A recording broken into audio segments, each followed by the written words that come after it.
नमस्कार, आप देख रहे हैं फर्स्ट न्यूज़ 24। बता दें कि मेरे साथ जुड़ चुके हैं एक बेहद ही अलग अंदाज में जाने जाने वाले पंकज परमार सिंह, जो कि बीजेपी के नेता हैं। देखिए, बिहार में जो है जाति जनगणना कुछ दिन पहले हुई थी। जितनी जाति है उसकी उतनी भागीदारी मिलेगी, लेकिन इस मुताबिक जो है नेता मानने को तैयार नहीं है। फिर भी एक अलग-अलग तरह का जो है नेता बयान दे देते हैं। दिव्येश चंद्र ठाकुर, जो कि जेडीयू से एक वरिष्ठ नेता हैं, कई बार जो है कभी वो तो इस तरह का बयान नहीं दिया, लेकिन पहला बार जो है एक स्टेटमेंट आता है उनका कि हमें जो है हम जो है यादव और मुस्लिम का काम नहीं करेंगे। देखिए, नवनिर्वाचित सांसद हैं सीतामढ़ी से, मेरे साथ बातचीत करने के लिए पंकज परमार जी हैं। क्या कुछ कहिएगा सर, इस मुद्दे को कैसे देखते हैं आप? आप सबसे पहले सेंसस की बात किए थे। शुरुआत में ही आपने बोला था कि सेंसस हुआ है ना? जाति जनगणना की बात किए थे आप। जाति जनगणना का जो भी नेता फेवर कर रहे हैं, समझिए कि वो भारत को पाकिस्तान से ही बदतर बनाने जा रहे हैं। पाकिस्तान तो अभी आटा के लिए मर रहा है ना, हिंदुस्तान ऑक्सीजन के लिए मरेगा। याद रखिएगा इस बात को।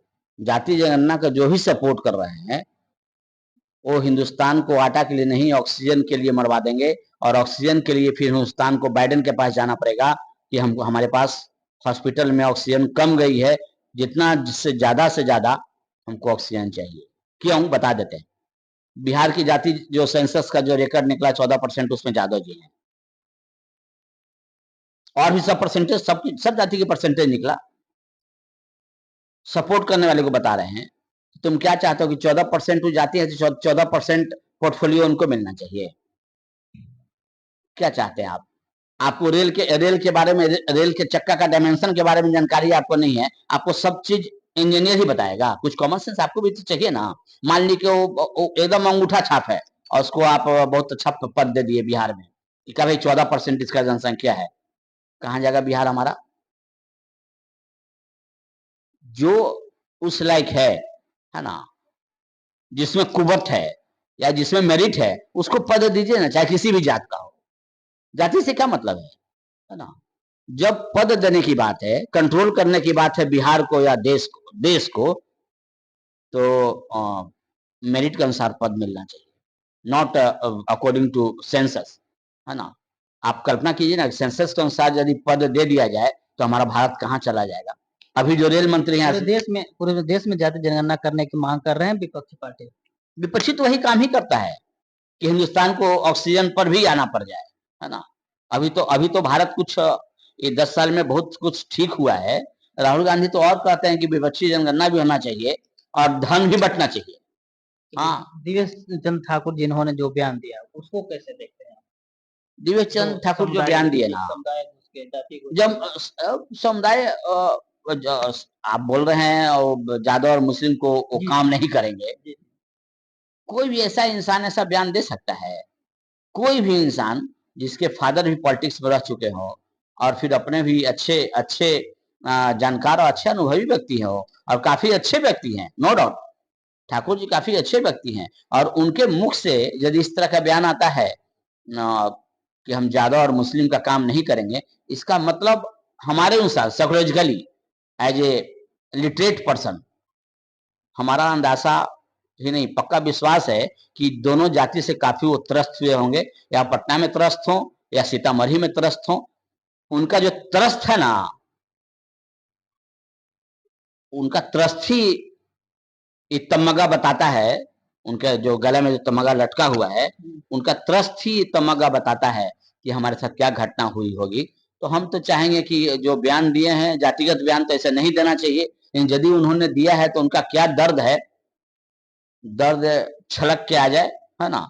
एक पीसी करवा लें, है ना, और फिर एक बयान दे दें। और हम पक्का विश्वास है कि जब वो पेशी करवाएंगे ना, तो उनकी आंख से आंख छलकेगा, उनका आंख छलकेगा, उनका दर्द जो है आंसू के रूप में बाहर आएगा। पक्का, आप इसको लिख लीजिए, आप पक्का आएगा। और यदि वो कहानी पूरा सुना दें मीडिया को, तो हमको लगता है कि बवाल मच जाएगा।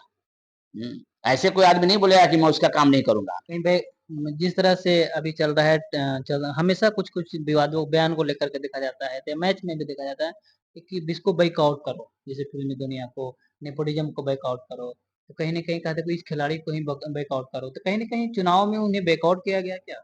नहीं, चुनाव में उनको टिकट दिया गया ना, नहीं नहीं, चुनाव में तो टिकट दिया गया। वोट को लेकर के नहीं होता है कि किसी जाति को कि हम इनको वोट देंगे। बाइकआउट, जब बाइकआउट होती तब तो बहुत इजी मूवमेंट है। चुनाव का तो कैंपेन ही उस तरह का होता है कि हमने बाइकाट कर दिया, हाँ, ये कर दिया, वो कर दिया, इस जाति को हम वोट नहीं देंगे, या फला जाति है, फला जाति का वोट नहीं मिलेगा। ये सब तो मतलब इलेक्शन का एक साधारण सा समझिए पत्ती है, फूल है ना, या गुलदस्ता कहिए, डिफरेंट टाइप्स ऑफ कलर हैं। ये लोकतंत्र का तो शोभा है कि फला जाति उसको वोट नहीं, फला जाति। जातिवाद थोड़ा बढ़ा है, जातिवाद बढ़ा है, मुद्दा थोड़ा कम है, लेकिन इसके बावजूद इस तरह का बयान देना, इस तरह का बयान देने का मतलब है कि आप त्रस्त हुए होंगे इस जाति से काफी, और अब आपको सहने की शक्ति नहीं है। जितना दिन सह लिए आप, सह लिए, जब सहने से, अब तो उम्र भी हो चुका है उनका ना, जब सहने की कैपेसिटी ज्यादा हो जाती है तब आदमी अंदर की बात बोल देता है। वो अंदर की बात बोल दिए, इस पर कोई हो है तो नहीं बचना चाहिए। नीतीश जी को एक बात बोल देना चाहिए, नीतीश जी को एक बात बोल देना चाहिए एज ए सीएम कि आप जिस जाति की बात कर रहे हैं उस जाति से आपको नफरत क्यों है, जरा सा ओपन कर दीजिए। चलिए, एक और बात है सर, आप जाति जनगणना के जो है समर्थन में नहीं है, आप इसे नहीं मानते हैं कि ये नहीं होनी चाहिए, ही ना? जाति जनगणना तक लोग सीमित नहीं ना है, जाति जनगणना तक लोग सीमित रहते तो हम मान जाते। इन लोग का कहना है कि जाति के अनुसार हमको पद चाहिए, जाति के अनुसार हमारी भागीदारी चाहिए, जितनी भागीदारी उतनी उसकी भागीदारी, ऐसा बोला जाए। ऐसा हो सकता है, वो जो राहुल बोले, केजरीवाल बोले, तेजस्वी बोले, लालू बोले, ऐसा हो सकता है। यदि आप भी किसी कास्ट से बिलोंग करते हैं, हम राजपूत हैं, और हम बोले कि हम 3% है, 3% हम लेंगे, है ना, तो यहाँ 40 सीट है ना लोकसभा में, 3% कितना हुआ? नहीं मिला। नहीं, 3% कितना हुआ? 12, तो फिर हम लड़ेंगे 12 सीट हम लेंगे, 14% ज्यादा लड़ेगा। अरे आप दंगा करवाइए क्या हिंदू में? मतलब मुस्लिम में, हिंदू में दंगा तो सुनते थे, हिंदू में दंगा हो जाएगा। जब आप इस बिल को पास कर दीजिएगा कि आप सेंसस के अनुसार उसको भागीदारी होगी, तो 12 सीट हमको भी चाहिए कि नहीं? बोलिए, अकॉर्डिंग टू जो सेंसस वाले जो समर्थक हैं। अरे कहाँ जा रहे हो तुम? हिंदू में दंगा करवाओगे तुम? हिंदुस्तान को पाकिस्तान बनाने जा रहे हो कि पाकिस्तान तो आटा है, चाइना दे भी देता है, हिंदुस्तान को कौन देगा? हिंदुस्तान को पूरे वर्ल्ड में एक ही दे सकता है, रसिया। रसिया के अलावा तो हिंदुस्तान का कोई बेल विसर है नहीं, है ना, कोई बेल विसर नहीं है। वो आपको ऑक्सीजन क्या देगा? पॉइजन दे देगा वो। इसलिए सेंसस करवा लें या करवाएं, ये सेकेंडरी थिंग है। ये नारा मत दें कि जिसकी जितनी संख्या उतनी भागीदारी शब्द हटा दें यदि हिंदुस्तान को बचाना है तब। नहीं तो कोई भी खुला मंच पर आके हमसे बहस कर लें, चाहे वो अखिलेश जी हो, ममता जी हो, केजरीवाल हो, राहुल गांधी हो, एक खुला मंच पर बहस करें। राहुल गांधी का आप बोले तो याद आ गया, राहुल गांधी ने हाल ही में एक और भी आरोप लगाया है ईवीएम पे, इसे आप कैसे देखते हैं? चुनाव खत्म हो गए, फिर भी मलाल, सब कुछ खत्म हो गया है, चुनाव खत्म हो गया है, चुनाव खत्म हो गया, शपथ ग्रहण हो गया, लोग अपना कार्यभार संभाल लिए हैं। उसको इतना दिमाग नहीं है कि एलन मस्क जो क्लेम दिया ईवीएम पर, नॉट फॉर इंडिया, वो अमेरिका के लिए बोला था। राहुल गांधी जा चेक कर लें इसको, राहुल गांधी इसको चेक कर लें कि एलन मस्क ने किसके लिए बोला था, भारत के लिए बोला था कि इंडिया के लिए बोला था, या सॉरी अमेरिका के लिए बोला था। वो अमेरिका के लिए बोला था कि यहाँ ईवीएम से चुनाव नहीं होना चाहिए। राहुल गांधी उसको अपने पर ले लिए। हमारा जो ईवीएम है ना, आप देखिएगा, मोबाइल से कनेक्ट नहीं हो, ब्लूटूथ से कनेक्ट नहीं है, वाईफाई से कनेक्ट नहीं है, कोई भी मतलब कोई भी डिवाइस से हमारा ईवीएम कनेक्ट नहीं है, और फिजिकली कनेक्ट है हमारा। वो कहां से मतलब, ये राहुल गांधी भी जानते हैं इस बात को। राहुल गांधी भी जानते हैं कि भाई अखिलेश यादव गदगद, पूरा एनडीए अखिलेश यादव गदगद हैं, पहले ईवीएम पे सवाल उठा रहे थे, यूपी में उनके अच्छे खासे सीट आ गए। अब तो अखिलेश को मंच पर आके बोलना चाहिए कि हमारा ईवीएम बहुत खराब है, हमारी इतनी सीट क्यों आ गई, और यही बात उनको बोलना चाहिए राहुल गांधी को कि भाई ईवीएम खराब है, लोकतंत्र खतरे में है इंडिया का, जो विदेश की धरती पर जाके बोलते हैं। तो राहुल गांधी को भी बोलना चाहिए कि हमारी ईवीएम जो है खराब है, हम तो 4 सीट पर थे, 99 कैसे आ गए? 4 to 99 जंप कर गए। आप बोल रहे हैं ईवीएम खराब है ना? कहीं तो कहीं जो 400 का जो नारा लग रहा था बीजेपी की ओर से कि 400 पार इस बार हमारी सीट आएंगे ही आएंगे, लेकिन उतने नहीं आए। 400 पार, हाँ, 250 के आसपास ही सिमट गई। तो कहीं न कहीं इस बात को लेकर के जो जितने अच्छे सीट आए हैं इस बार जो विपक्षी दलों में, उसमें कहीं न कहीं खुशी की लहर है। लेकिन तकलीफ उसके बाद भी है कि राहुल गांधी भी एक मतलब कांग्रेस के सर्वोनेता हैं, वो इस तरह का बयान देते हैं और मीडिया में कुछ वाहवाही होते हैं। हालाँकि पंकज परमार जी इन्होंने बताया कि राहुल गांधी थोड़ा-सा सोच समझ लेते, जिन बयान को लेकर के वो निंदा कर रहे हैं, ये इंडिया के लिए नहीं, वो अमेरिका के लिए इलोन मस्क ने कहा था। लेकिन उस बात को लेकर के जो वो अलग बयान दिए हैं, लेकिन ये अलग तरह के बयान दिए हैं। बहरहाल, अब जिस तरह से हम तो एक बोलना चाहेंगे मीडिया को ना, कि जो भी अलायंस पार्टी है इंडिया का, भ्रम फैलाना दूर कर दें। भ्रम और भय दो को दूर कर दें। और एक मोदी जी तो अब बहुत भारी अफसोस के साथ कहना पड़ रहा है कि 30 सीट दूर रह गए जादुई आंकड़ा से। यदि 30 सीट भी यदि पा लिए होते तो एक नया बिल आ जाता कि जो भी नेता यदि पब्लिकली बोल रहा है तो उसकी जांच होगी, यदि झूठ निकलेगा तो उसका पॉलिटिकल करियर खत्म कर दिया जाएगा, है ना? इसमें 99% निकलेंगे इंडिया अलायंस के नेता लोग, जो केवल भ्रम और भय फैलाते हैं। संविधान चेंज कर देगा, संविधान ये कर देगा। अरे संविधान तो तुमने, विपक्षी तो जुमला मोदी जी को कहते हैं, मोदी जी बोलते हैं, जुमला बात कर बोलते हैं। अब कैसे 15 लाख वाले बयान को लेकर के कहते हैं, कभी-कभी वो तो मोदी जी बोल दिए थे, कुछ दिन पहले ही बोले हैं नापका जी के साथ। नापका जी का इंटरव्यू चल रहा था नवभारत टाइम्स पर, तो उस पर भी मोदी जी बोले हैं, नापका जी को बोले हैं कि हमारी ईडी जितनी पैसा लाई है उस पैसा को हम जनता में बांट देंगे। अब ये नहीं कि आज बोले कल बांट देंगे, उसका एक बहुत बड़ा प्रोसेस होगा, नियम होगा। लेकिन संविधान से खेलने का तो काम राहुल की मम्मी की थी, राहुल की दादी की थी, राहुल के दादा किए थे।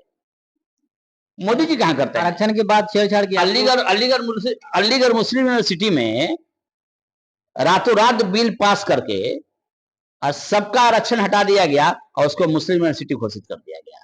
जामिया मिलिया को भी नया बिल लाके, नया संविधान पेश करके उसको मुस्लिम यूनिवर्सिटी घोषित कर दिया गया। और ममता जी तो 2011 से दे रही हैं। ममता जी 2011 से मुस्लिम को ओबीसी बना दे रही हैं और उसके बाद फिर उसको रिजर्वेशन दे रही हैं। तो संविधान से तो वो लोग छेड़छाड़ करते हैं।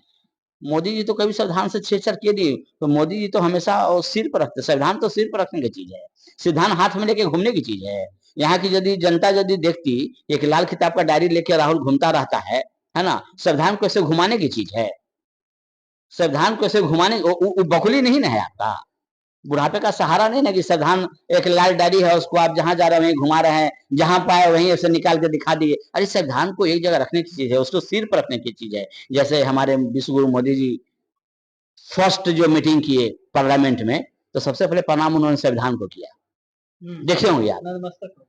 उन पर यदि कंप्लेन करते हैं आप, हाँ हिंदुत्व पर राहुल गांधी दियर्थी हैं, जैसे भोजपुरी में गाना दियर्थी है ना?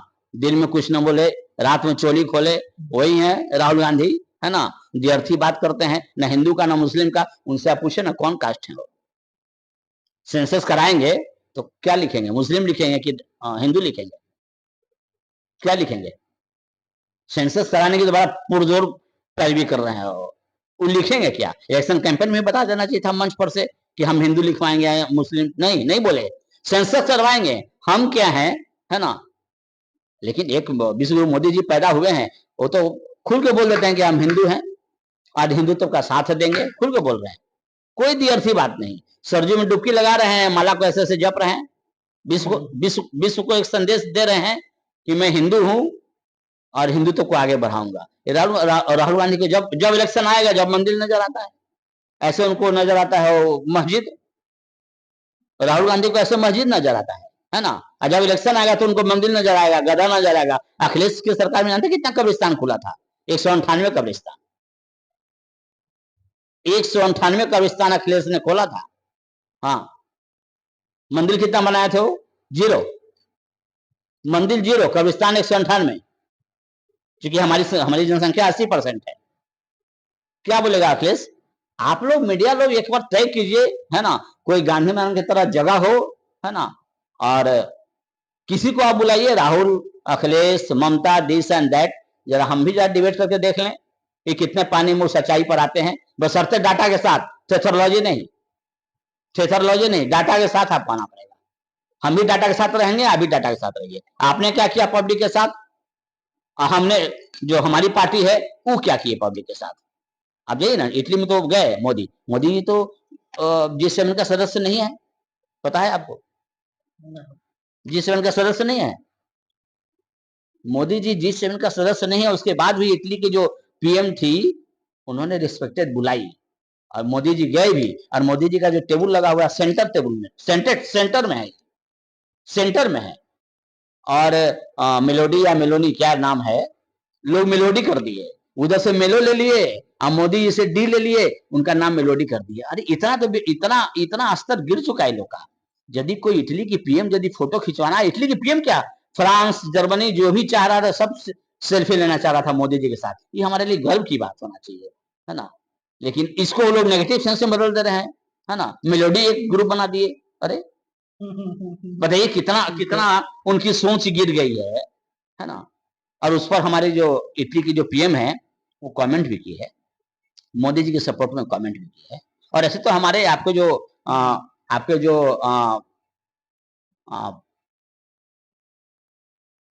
क्रूर गुरु माता बोलिए, क्रूर क्रूर गुरु माता, धर्म बनाने में माहिर गुरु माता, है ना, और घोटालेबाज के गुरु तो हैं ही हैं, गुरुवाइन बोलिए, हम लोग तो हिंदी शब्द है, घोटालेबाज का गुरुवाइन भी रह चुकी हैं, और कितना घोटालेबाज को पैदा कर चुकी हैं पूरे इंडिया में, वो भी तो इटली से हैं, वो भी इटली से है ना। ये तो और अफसोस की बात है, ये और अफसोस की बात है कि वो भी इटली से हैं, और वो भी उनके बच्चे ही लोग मेलोडी नाम दे दिए। उनको तो बोलना चाहिए कि अरे बेटा ननिहाल है ना, ननिहाल है, यदि ननिहाल से इंडिया को इज्जत मिल रहा है तो खुश हो जाना, ननिहाल ही ना है, राहुल और ये सब का ननिहाल है वो इटली। हाँ, और यदि वहां से मोदी जी को इज्जत मिल रहा है तो जो हमारी जो गुरुवाइन है घोटाले की, क्यों दुख होता है गवर्नोज, है ना। तो अभी आपने सुना जिस तरह से दिव्य चंद्र ठाकुर से हमारी बातचीत हुई, और राहुल गांधी, मोदी जी, सोनिया गांधी, तमाम जो है नेता, अखिलेश यादव, उन सबों पे बात हुआ। बहरहाल एक ही शब्द कहेंगे कि देखिए, खबर आप देख रहे हैं, हमारा पेज को सब्सक्राइब जरूर कर लीजिएगा, और कमेंट में एक राय जरूर लिख दीजिएगा, ताकि आपका एक लाइक और एक कमेंट हमें मोटिवेट करती है, हमें वीडियो बनाने के लिए प्रेरित करती है। धन्यवाद।